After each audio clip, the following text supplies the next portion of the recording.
तो इस लेक्चर में हम देखेंगे कि जो कल पेपर 5 होने वाला है 13 अगस्त को, तो इसकी क्या अप्रोच रखें और इसको किस तरीके से सॉल्व करें। तो ज़्यादा समय नहीं लेते हुए इसको हम देखते हैं कि इसमें क्या करना है। जैसे पेपर जो है कम समय का है, लेकिन उतना इसमें हिंदी के लिए वो पर्याप्त समय है।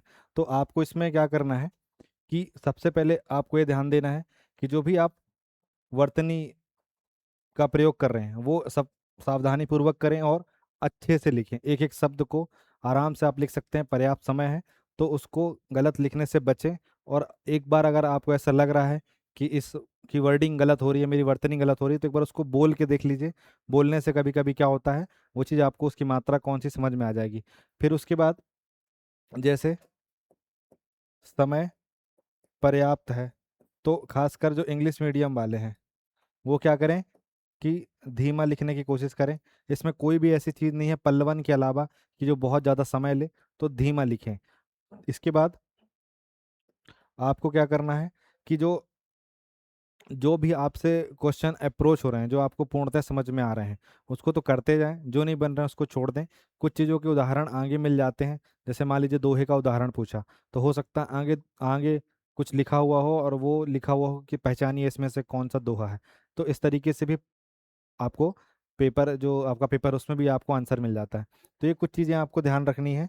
इसके अलावा फिर आगे जैसे आपको इसमें क्या आएंगे, जो रस ये जो 25 क्वेश्चन आएंगे, इसमें आपको बहुत अच्छे से ये ध्यान देना है कि इसमें कुछ कुछ चीज़ें ऐसी आती हैं जो आगे आपके काम आ जाएगी। जैसे मान लीजिए इसमें कोई पर्यायवाची पूछा हुआ है, तो हो सकता है वो आगे यहाँ पे जो पर्यायवाची पूछेगा इसमें आपको काम आ जाएगा। हो सकता है उसने कोई क्या पूछा है, मान लीजिए सोरठा चौपाई का कुछ पूछा है, तो वो आपको आगे काम आ जाएगा किसी में। फिर संधि समास जो है इसमें से कुछ पूछा है, तो हो सकता है कॉमन कुछ निकल आए। तो इस तरीके से चीज़ें उसमें निकल आती हैं, ये आपको ध्यान देना है।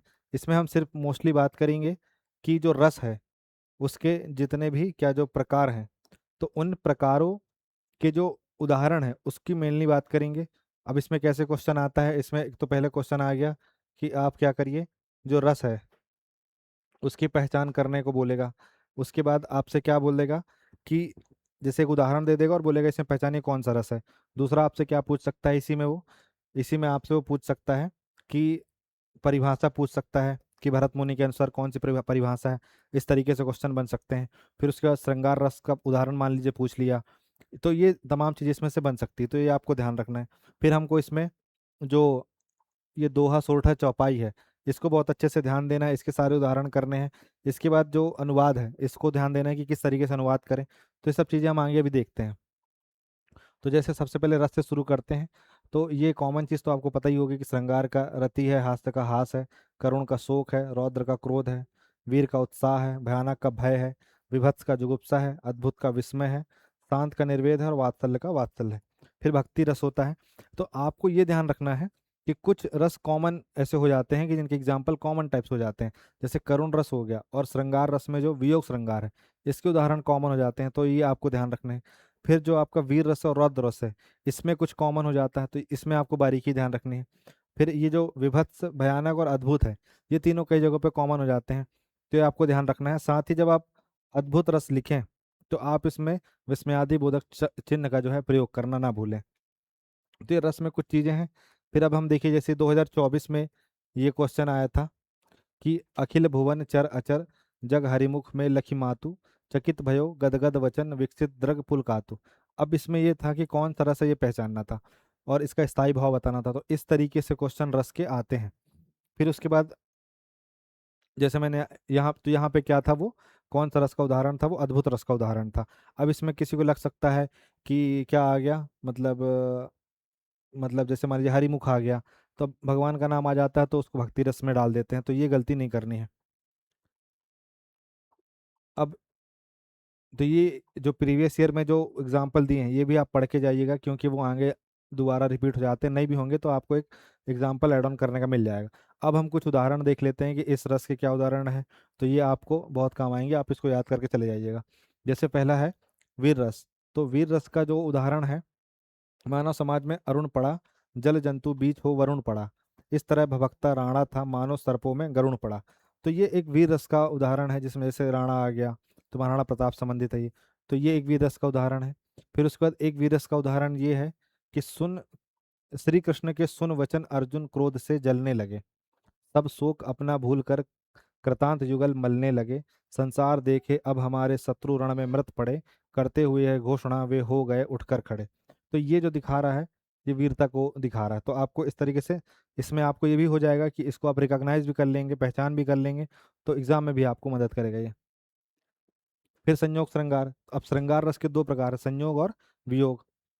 तो इसमें जैसे जो रीतिकाल के महान कवि बिहारी लाल है, अच्छा साथ ही साथ में जैसे मान लीजिए आपने वीर रस का उदाहरण लिखा, अब आपको उस पंक्ति को किसने लिखा है अगर ये याद हो तो ये भी आप उसमें लिख दें, तो ये अच्छा एड ऑन हो जाएगा। तो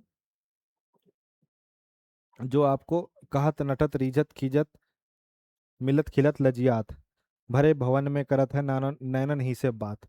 तो ये जो एग्जाम्पल है, ये श्रृंगार रस का, संयुक्त श्रृंगार का बहुत अच्छा एग्जाम्पल है।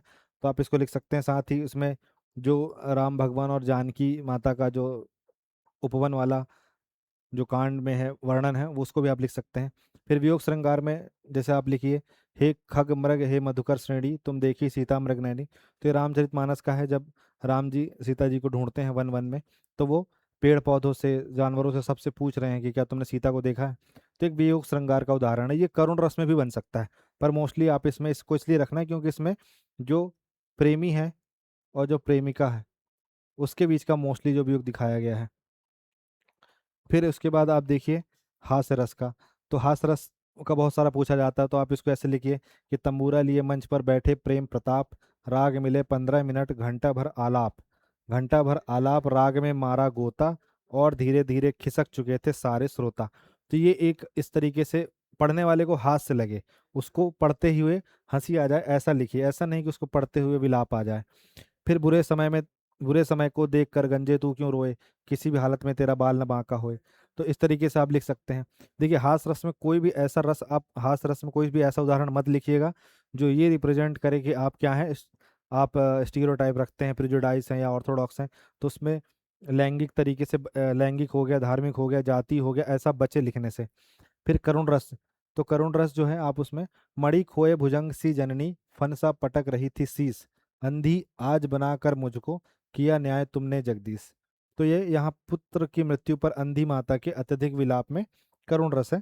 तो ये आप जो क्या बोलते हैं श्रवण कुमार थे, उनके लिए मोस्टली था ये। तो ये करुण रस का एग्जाम्पल है। तो आप उसको खग मृग श्रेणी वाले से कंपेयर मत करिएगा, क्योंकि इसमें पुत्र और माता का जो वो है क्या दर्द है उसको वर्णन किया गया है। तो ये एग्जाम्पल आप लिख सकते हैं करुण रस में। फिर आप करुण रस में एक और लिख सकते हैं, शोक विकल सब रोवा ही रानी, रूप सिल सब बरखानी, करा ही विलाप अनेक प्रकारा, पर भूमि तल बारह ही बारह। मतलब जब दशरथ की मृत्यु के बाद रानियां विलाप कर रही थी, तो ये उस चीज की बारे में बता रहा है। तो ये शोक स्थायी भाव पुष्ट हो रहा है। तो ये एक आप याद कर सकते हैं, दो उदाहरण। फिर रौद्र रस का। तो उस काल मारे क्रोध के तनु कांपने उनका लगा, मानो हवा के जोर से सोता हुआ सागर जगा। तो इसमें आपको क्या दिख रहा है कि विकराल रूप, रौद्र रूप दिख रहा है कि सागर जगा, इस टाइप से। तो आप इसको रिकॉग्नाइज करने के लिए भी ठीक है और लिखने के लिए भी ठीक है। फिर भयानक रस। तो एक और अजगर ही लखी, एक और मृगराय, बिकल बटोही बीज ही पर जो मूर्छा खाए। तो इसमें जो रिप्रेजेंट हो रहा है कि अजगर वगैरह और मृगराय इस तरह की चीजें दिख रही हैं, जैसे वर्ड आ रहे हैं विकल, तो ये सब चीजें रिप्रेजेंट करती हैं, मूर्छा आ रहा है, तो सब भयानक रस को रिप्रेजेंट करती हैं। फिर उसके बाद आप उधर गरजती सिंधु लहरिया, कुटिल काल के जालों सी। तो देखिए ये गरज रही है, कुटिल काल, ये सब। फिर चली आ रही फेन उगलती, फन फैलाए व्यालों सी। ये सब ध्यान रखना है। फिर विभत्स रस आया। अच्छा एक चीज और ध्यान रखिएगा कि ईश्वर का नाम देख करके उसको सीधे भक्ति रस में नहीं कूद पड़िएगा, है ना। उसको ध्यान से देखिएगा कि उसमें करुण रस भी है, श्रृंगार रस भी है, सब भी हो सकता है। फिर विभत्स रस का उदाहरण है, देखिए, सिर पर बैठो काग, आंख दो खात निकारत, खींचत जिहि सियाही अति ही आनंद उर्धारत, गिद्ध जाई मासही चाखी चाखी करी खादत, भूखौ भारत स्वान अंगुरिन काटी कै खादत। अब आपको इसमें रिप्रेजेंट कर रहा है कि एक ऐसी स्थिति दिख रही है जिसमें कि मान लीजिए कोई जानवर किसी मनुष्य को नोच नोच के खा रहा है। तो ये इतना लंबा अगर आपको याद नहीं हो तो शायद एक और मैंने लगाया होगा। हाँ ये लगा सकते हैं आप, कि स्वान आंत को खींच रहा है, आनंदित हो मन में, कील झपटती मांस नोचने क्रूर सदन में। ये लिख सकते हैं आप। या फिर जैसे कागारे कागारे मोरी इतनी अरस्तों से चुन चुन खइयो मांस, है ना, और खइयो ना दो नैना मोहे पिया मिलन की आस। तो ये भी लिख सकते हैं आप। ये आप जैसे स्वान आत को खींच रहा है, आनंदित हो मन में, चील झपटती मांस नोचने क्रूर सदन में, ये आप लिख सकते हैं, ये बहुत अच्छा है। फिर अद्भुत रस, तो अखिल भुवन चर अचर सब हरि मुख में लखी मातु, चकित भई गदगद बचना विकसित द्रग पुल कातु। तो यशोदा जी कृष्ण के मुख में संपूर्ण ब्रह्मांड को देखकर चकित हो जाती है, तो ये अद्भुत रस है, तो इसको आप लिख सकते हैं। फिर एक और शायद लगाया हो मैंने, हाँ लगाया है, तो ये बहुत अच्छा है कि बिनु पद चले सुने बिनु काना, कर बिनु करम करे विधि नाना, आनंद रहित सकल रस भोगी, बिनु बानी वक्ता बढ़ जोगी। ये तुलसीदास जी किसके बारे में कह रहे हैं? अपने ईश्वर के बारे में कह रहे हैं कि बिनु पद चले, कि बिना पैर के चलते हैं और बिना कान के सुनते हैं, कर बिनु कर्म, बिना हाथ के कर्म करते हैं, और बहुत सारे कर्म करते हैं, आनंद और अनेक प्रकार के, आनंद रहित सकल, ठीक है, रस भोगी, बिनु बन मतलब ऐसा, मतलब वो मतलब बिना उसके हैं किसके, आनंद रहित सकल रस भोगी, सारे रस भोग लेते हैं वो, और बिनु बानी वक्ता बढ़ जोगी, और बिना बोले ही बहुत बड़े अच्छे वक्ता हैं वो। तो ये आप लिख सकते हैं किसमें? अद्भुत रस में, कि मतलब एक ऐसे व्यक्ति का वर्णन कर रहा है जिसके पास मुख नहीं और बोल लेता है, हाथ नहीं और काम कर लेता है, पैर नहीं और दौड़ लेता है, इस तरीके से। फिर शांत रस, शांत रस में आप, जब मैं था तब हरि नहीं, अब हरि है मैं नाही, सब अंधियारा मिट गया, जब दीपक देखा माही, मतलब अपने में ही देखा मैंने अंदर झांका, हम ब्रह्मास्मि हो गया तो सब मिट गया। तो आपको यहाँ पे क्या ध्यान देना है कि ये जो शांत रस है, इसमें आप जो थोड़ा सा ऐसी चीजें हैं कि आध्यात्मिक टाइप की चीजें हैं, वो इसमें ज्यादा आती हैं। फिर उसके बाद सखियां सब संसार है, सुखिया सब संसार है, खावे और सोवे, दुखिया दास कबीर है जागे और रोवे। तो स्पिरिचुअल टाइप चीजें इसमें आती हैं, ये आप इसमें लिख सकते हैं। फिर वात्सल रस की मैया मोरी मैं नहीं माखन खायो, भोर भय गन के पाछे मधुबन मोहि पठायो, तो ये आप लिख सकते हैं वात्सल रस में। एक और लिख सकते हैं, ठुमक चलत रामचंद्र बाजंत पैजनिया, किल की कलानी उठत धूर दशरथ ललन की छवियां, ये रामचरितमानस के बालकांड में है, तो आप इसको लिख सकते हैं। तो ये मैंने आपको रस के कुछ प्रकार बताए हैं। फिर एक भक्ति रस है कि पायो जो मैंने राम रतन धन पायो, वस्तु अमोलक दी मेरे सदगुरु कृपा करी अपनायो, तो ये आप लिख सकते हैं। तो ये उदाहरण को आप बहुत अच्छे से रट के याद करके चले जाइए, ये आपको बिल्कुल फंसेगा और आपके अच्छे नंबर मिल जाएंगे। फिर आप वही भक्ति रस में आप लिख सकते हैं, श्री रामचंद्र कृपालु भजवन भवन भय दारुणम नवकंज लोचन कंज मुख करकंज पद कंजारुणम, है ना। तो आप ये लिख सकते हैं भक्ति रस में। तो आपको जितने रस मैंने बताए, 10 से 11 रस बताए, उन सब के यहाँ पे उदाहरण है, और इनको आप बहुत अच्छे से पढ़ के जाना। अब सबसे अच्छी चीज़ आती है छंद। अब छंद में क्या क्वेश्चन बनते हैं कि दोहा क्या है, दोहा की परिभाषा लिखो, दोहा में चरण कौन कौन से होते हैं, फिर सोरठा में यही है, चौपाई में भी यही है। फिर इसके बाद इनके एग्जाम्पल पूछते हैं, पूछ ले एग्जाम्पल पूछ लेगा, एग्जाम्पल दे के पूछ लेगा कि क्या है, तो आपको मात्रा गिनते आना चाहिए, ठीक है। कि जैसे जैसे मान लीजिए क्या लिखा है ये, अब है लिखा है, तो एक एक एक हो गया। अब मान लीजिए कि ये लिखा है,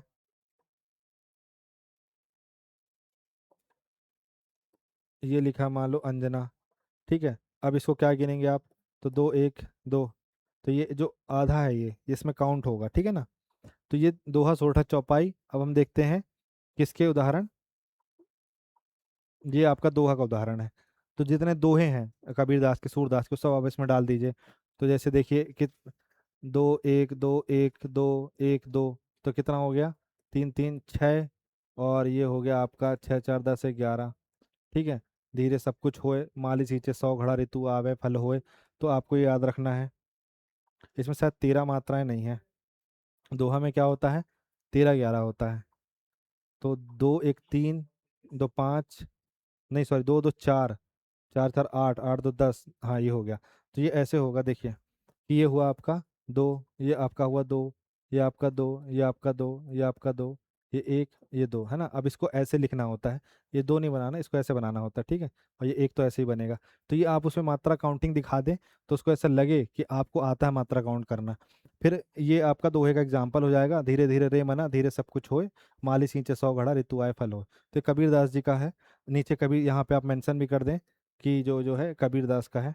इसके बाद फिर आप एक और उदाहरण दोहे का, जैसे तुलसी साथी विपत्ति के विद्या विनय विवेक, साहस सुकृति सत्यव्रत राम भरोसे एक। तो ये उदाहरण, एक और उदाहरण ये हो जाएगा। इसके अलावा तीसरा उदाहरण, ऐसी वाणी बोलिए मन का आपक होए, और औरन को शीतल करे आपहु शीतल होए। तो ये आपको ऐसे 3 से 4 कबीरदास के, रहीमदास के, इन सबके दोहे, तुलसीदास के लिख सकते हैं, ये आपको इधर काम आएंगे। फिर उसके बाद, दुख में सुमिरन सब करे सुख में करे ना कोई, जो सुख में सुमिरन करे तो दुख काहे को होए। तो ये सब आपको याद है, बस आपको वहाँ पे रिकॉल करने हैं, और आपको रिकॉल नहीं हो रहा तो आप मात्रा काउंट कर लीजिए, आपसे बन जाएगा। फिर जैसे सोरठा हो गया, तो सोरठा का बहुत ज़्यादा नहीं मिलता है, पर ये बहुत अच्छा है कि जैसे देखिए इसमें दो, एक, एक एक एक, एक एक दो एक, ठीक है ना। तो ये दो एक तीन, दो पाँच, दो सात, दो नौ, और ये दो 11। तो इसमें क्या होता है, 11 13 की रति होती है, तो ये एक एक दो एक एक, एक एक एक एक एक एक एक, ठीक है। तीन चार सात, सात दो नौ, नौ दो 11, और ये 12 13, ठीक है ना। तो ये 13 हो गया। तो 11 13 पे रति होती है, तो ये आपको बहुत अच्छे से ध्यान रखना है। तो इसको आप रट लीजिएगा। ये सोरठा का उदाहरण है, जो सुमिरत सिद्धि होए, गणनायक करिबर बदन, करहु अनुग्रह सोए, बुद्धि राशि शुभ गुण सदन। ये ध्यान रखना, ये गलती मत करना कि दोहा को उल्टा लिख दो। ठीक है, आप समझिए कि दोहा को उल्टा अगर आप लिख देंगे कि सुख में करे न कोई, दुख में सुमरन सब करे, तो दुख काहे को होए, जो सुख में सुमरन करे। तो ये बहुत ही गलत चीज रिप्रेजेंट करेगी कि आप एग्जामिनर को क्या बना रहे हैं, चीट कर रहे हैं। तो आप जो एक्चुअल में है सोरठा का वही लिखिएगा, भले वो स्मार्टनेस आप दिखा दो वहाँ पे। अब चौपाई में, तो चौपाई में रामचरितमानस सबसे आती होगी लगभग।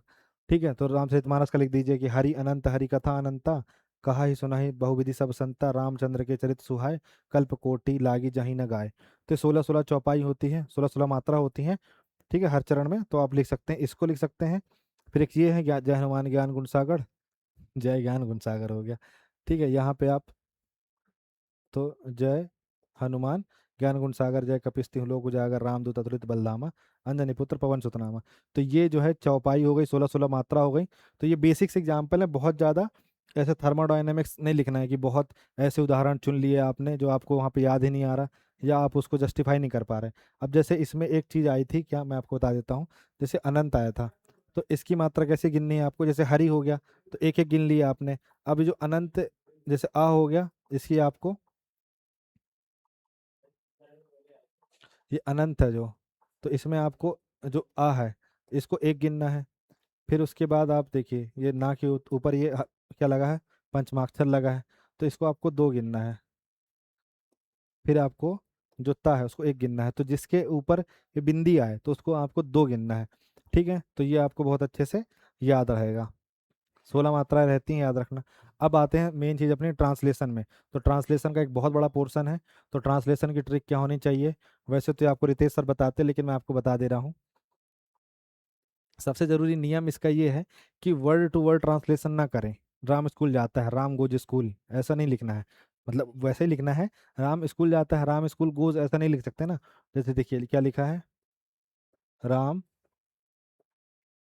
विद्यालय जाता है।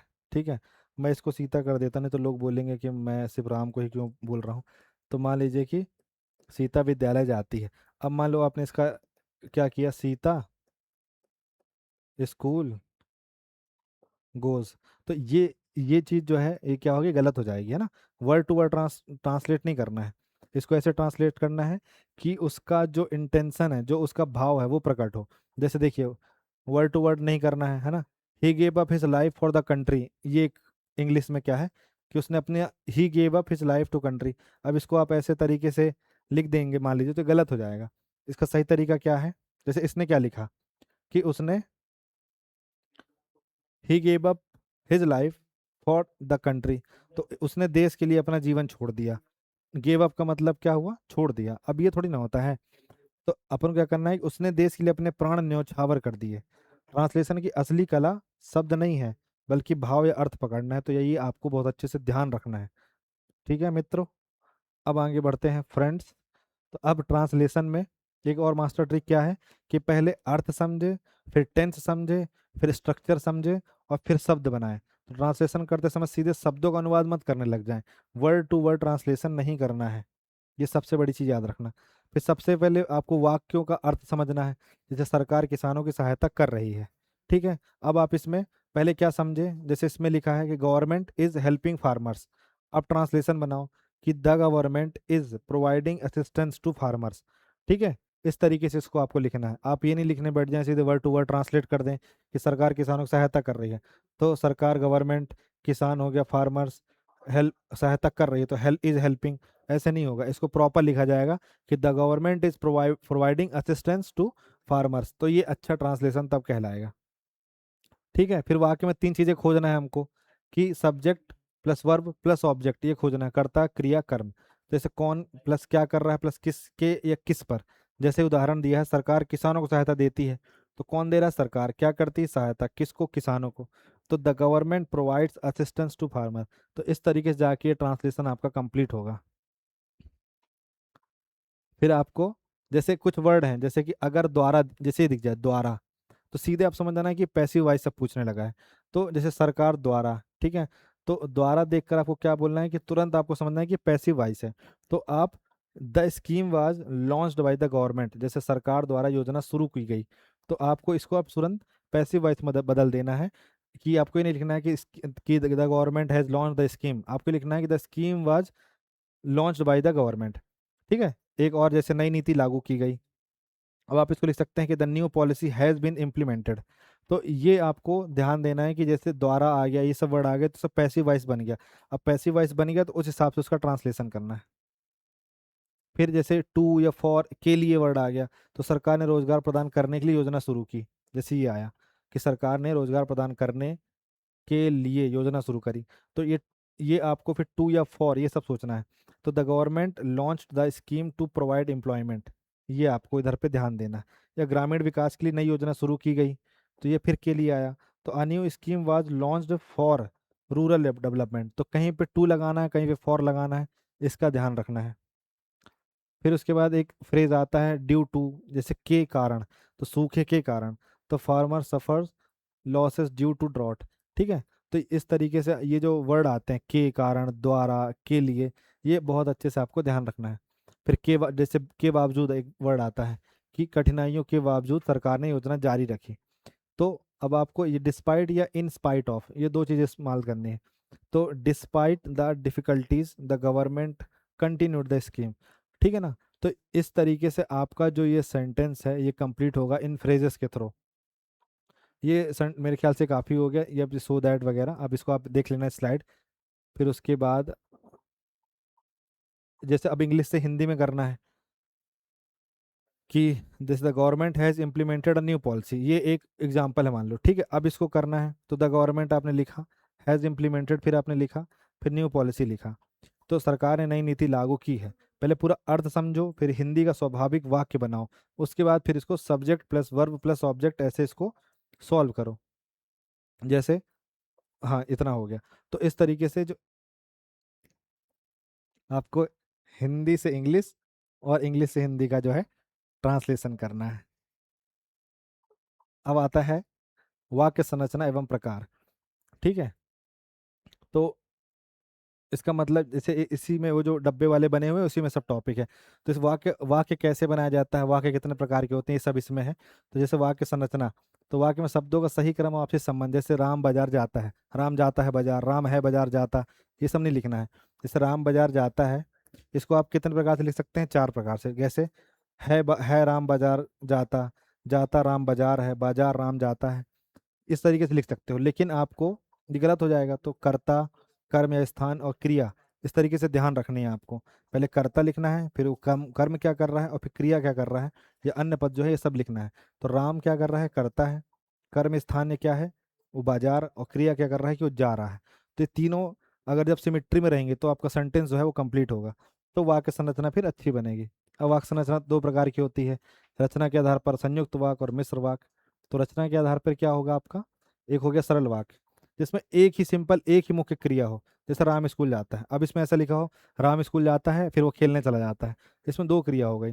तो जिसमें सिर्फ एक ही मुख्य क्रिया या उपवाक्य हो, तो वो आपका सरल वाक्य होगा। फिर संयुक्त वाक्य क्या होगा, जिसमें दो या अधिक स्वतंत्र उपवाक्य हो, राम स्कूल गया और मोहन घर पर रहा। तो ये जो और है, ये क्या है, संयुक्त वाक्य। और क्या है, ज्वाइंट करता है, एक हिंज है उसके बीच का।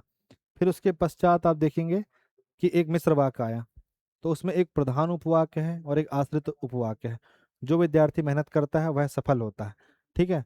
तो जो मेहनत करना है ये आपका क्या हुआ, आश्रित उपवाक्य है, और वह सफल होता है ये प्रधान उपवाक्य है। ये बेसिक चीजें हैं, ध्यान देना है, बहुत ज्यादा इसमें कुछ है नहीं। अब आगे देख लेते हैं अपन। ये आप देख लेना भाव के आधार पर। जैसे ये बहुत बेसिक सा है, मतलब इंग्लिश मीडियम वालों के लिए मैं बताना चाह रहा हूँ। जैसे विधानवाचक आया, तो सामान्य कथन है कि राम स्कूल जा रहा है। फिर वहीं मान लीजिए निषेध आ गया, तो उसमें आपको नहीं वर्ड दिखेगा, राम स्कूल नहीं जाता है। फिर उसके बाद प्रश्नवाचक आ गया, अब इसमें बताने की जरूरत ही नहीं है, क्या राम स्कूल जाता है। फिर आज्ञावाचक, तो राम स्कूल जाओ। फिर इच्छावाचक, तो भगवान तुम्हें सफलता दे। फिर उसके बाद विस्मयादि बोधक, तो वाह वाह कितना सुंदर दृश्य है। तो ये सब बेसिक चीजें, बस आपको ध्यान रखना है, चिन्ह का ध्यान रखना है विस्मयादि में, संदेह में, ठीक है।